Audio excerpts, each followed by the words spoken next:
family, it's Tasha, Mom Bear Prepping. So welcome to the channel, welcome back to the channel where we just talk about the end of the world, baby. We talk about current events that have to do with prepping. We talk about food preservation and how to put away food and stockpile food. And of course, we talk about natural disasters and just different things that could happen to you and your family and how you would go about, you know, preventing that, getting ready for that, preparing for that. Okay. So today we are going to talk about the running theme right now, baby, which is going on. And that is food insecurities, what's happening, what's going to happen, what can we do, you know, the ever looming, you know, situation with our food and where we stand with that. So today, look, food limitations have started to come back. Costco's like the biggest one or the first ones really right now to just say openly, hey, we are imposing limitations again. And they're doing it on their water, their toilet paper, their paper products, right?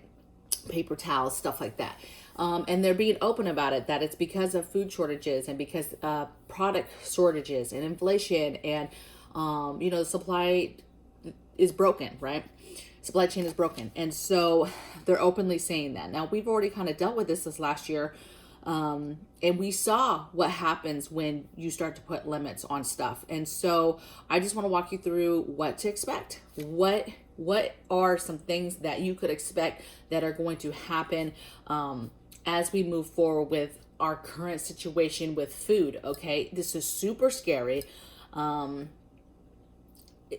It's super scary. I mean, even for somebody like me, the thought of there not being any food is scary to me, and I'm somebody who prepares. It's scary for me because it becomes, do we have enough? How long will a situation last? It's scary. I'm scared for other people that do not prepare and don't have food, and what type of person that turns them into because they don't have food to put on the table. I get scared of the chaos that will ensue if there's no food, right? And the crime and the things that come, right? So let's just talk about it. This is just a little chit chat so that you're not surprised when some of these things happen, right? This is what could happen soon or next in no particular order. And so what can you do to prepare for these things? Okay. So one thing I have is mandates. So obviously, the closer we get to less and less food on the shelves, and maybe this is something that happens after the food is gone, and whatever is trickling in, they have some sort of mandate on it, right? Hey, if you're not medicated, you cannot get this food, okay? So mandates happen, restrictions. So limitations is sort of the same thing as far as limitations. So what I would say is restrictions, meaning more limitations, more stores having to do that. Last year, you know, we saw all stores doing that, especially on all the fresh stuff, butter, eggs, cheese, things like that. You could only do one. All the hygiene stuff, you could only do one, maybe two, depending on the store. So more restrictions. I think at some point, I don't think that it is too bold to say ration cards. I don't think that that's too bold anyway, because our current government is highly excited about New World Order and socialism and all these programs that they want to dump money into to give people money and take care of people. And that person just has to sit there and just be like, that's what I want to do, right? And ration cards is kind of part of that. Like, look, here's ration cards. You must do what we tell you to do, whether that's get medicated, whether that's something else, but you must do what we're asking you to do. And then we will then take care of you. Here's your ration cards. And you're only going to be able to get this, this, and this, right? We have to take care of everybody. Okay. So some sort of ration cards. I think that you're going to see empty shelves. I've been talking about this on videos. I think we're going to get to the point where at some point we are going to hit the wall. We are going to hit the wall. And there's going to be empty shelves and chaos is going to ensue, because I think that a lot more people are waking up to what's happening. And then when it happens, you're going to be like, chaos. People are going to lose their minds. Like, this can't possibly be happening. And they're going to get angry and hit the streets, not realizing that, like, you have no control over it. Like, there's so many things that are playing into our food situation, and you protesting is not going to like bring food on the shelves. Okay, it's a much bigger picture than that. Next thing I have is just inflation in general, right? So the less stuff there is, the more expensive it's going to get. Everybody is trying to still make money and need to keep their businesses going, if you will, right? So you know, if there's less and less and less, it's going to be more and more. And we've already seen that with stuff skyrocketing through the roof, whether that's because something is not getting off the cargo ships to us. It's just the supply is broken. Therefore, they still need to make money, and inflation is going to go up. And let me tell you, the bad thing about inflation is it's not going to go backwards. You guys realize that, right? Like once something has gone up, it's not going to go down.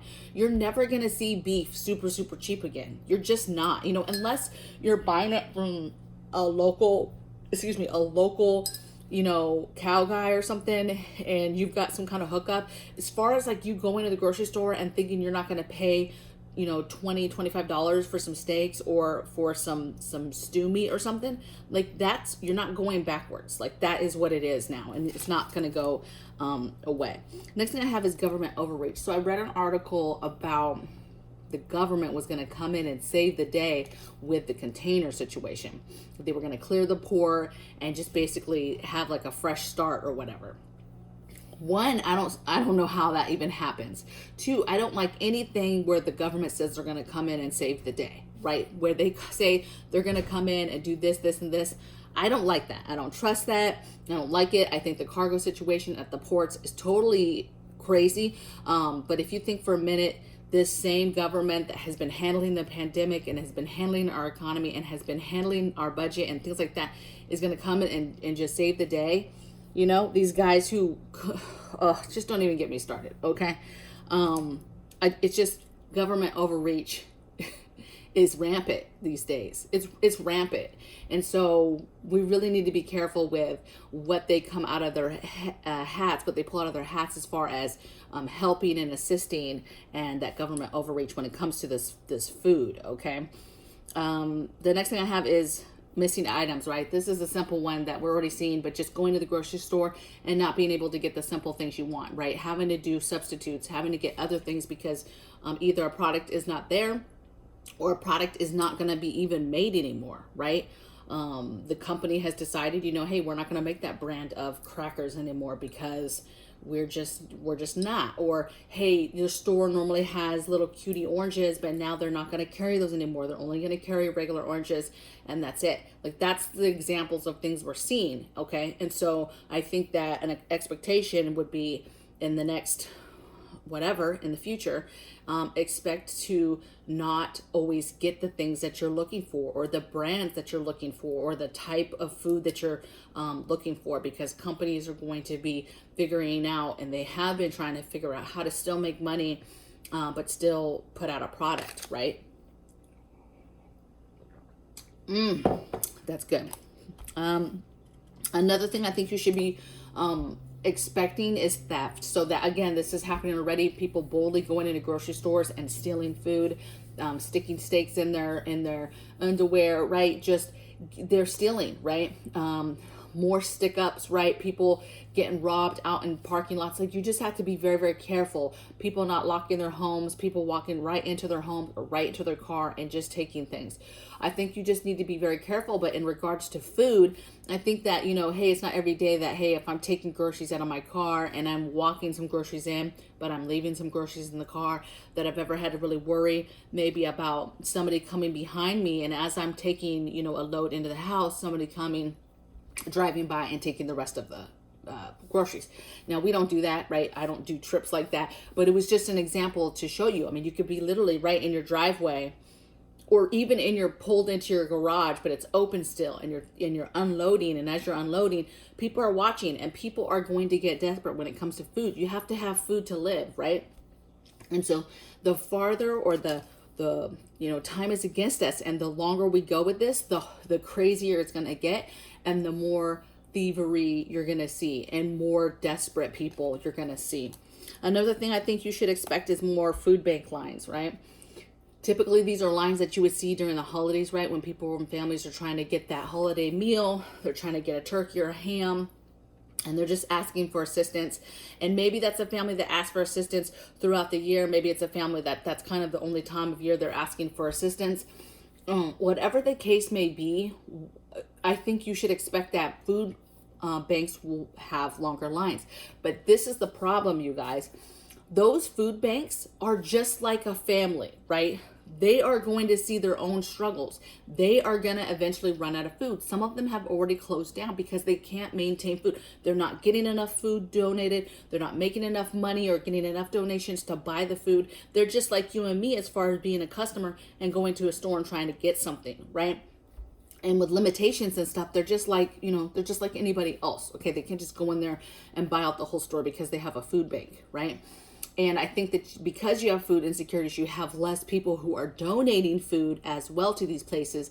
And so I think it's just a matter of time before even food banks, you're going to feel the effects of, hey, you can't just get up and go to a food bank and be like, hey, we need food. I'm going to go get a box of food, right?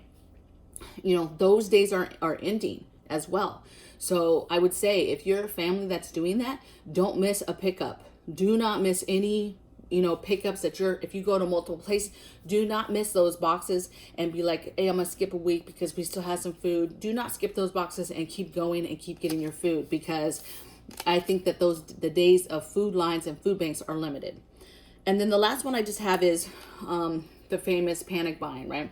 That's already started, you guys, in places. I'm getting reports of panic buying already, and the limitations. Now, limitations we're only seen in a couple places, but it's just a matter of time before these other stores start to follow suit. I know they're going to try not to, because they're going to want to not cause controversy, right? They're just going to want, just come. They want those customers.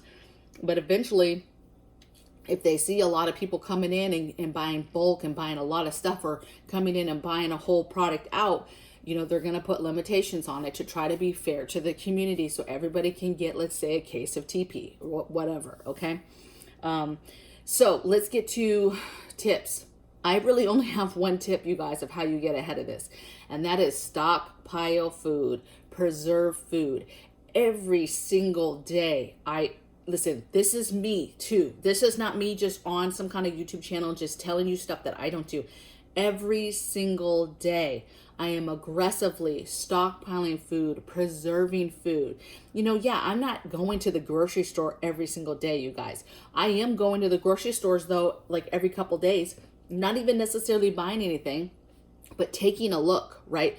Perusing the aisles and seeing if there's holes. Is there concern? This is looking scary. If there's something that's super low and I know it's something that I need, yeah, I might pick up one or two. I'm preserving food. I'm in my freezers. Whatever food I'm buying in my pantries, I'm going through it, triple checking holes. I'm triple checking the stuff that can still be preserved to make it last a little bit longer, okay? I am just really buckling down on stockpiling, filling holes, going through an inventory. Okay, I have 2 boxes of trash bags. I'm going to get one more. Like, you've got to keep doing that stuff, okay? It's very easy to get caught up, and then there's something that you guys use that you just skipped over, and you didn't realize you were down to the last one, and just didn't realize because it's just not on your focal point. So open your cupboards, take a look at what you have, take your 1-year stockpile list, look at all your hygiene list on there, everything. Okay, walk around your house, open drawers, open things, containers, see how much you have of all of this stuff to see where your holes are. And do not stop prepping. Do not stop stacking and stockpiling food, water. Don't forget water. And your fresh stuff, really start preserving, right? Your fresh fruits and vegetables, your eggs, your milk, your cheeses. Get that stuff in a long-term situation on your shelves. Preserve that food in the best way that you can to make it last, because we will hit a wall where you will not be able to get that fresh stuff, okay? Your gardens, press it to the limit, okay? If you're done, like I have a couple plants now that are done, they're harvested, and now I'm going to be getting that dirt, redoing the dirt and everything, and I'm going to be replanting something. You just have to be super aggressive with everything. Plant, plant, plant, grow, grow, grow. Stockpile food and water and fill those holes, and do not stop. I know there's other things that you might need to be concentrating on, and do that, right? You're going to do that off your own emergency list, but don't stop stockpiling the food, because this is something that is not going away, and it's only going to get worse. And time is not on our side. I'm blessed every day that I walk to a store and there's still stuff on the shelves. I'm like, thank God, I really do. Like, thank God we're not there yet. Okay. The problem is when we get there, it's going to be quick and hard, brick wall in your face. Do not pass go. We're there. And people are going to be like, here we go. Like, here we go, because it's going to be insane. So I'm looking forward to your comments below. Let me know your thoughts on this subject. Let me know what you're pushing forward to. I know it's a broken record, you guys. I got it, but I can't press upon you. Even seasoned preppers, do not stop. Do not be comfortable and think that you're just good to go, okay? And I will see you guys on the next video. Take care.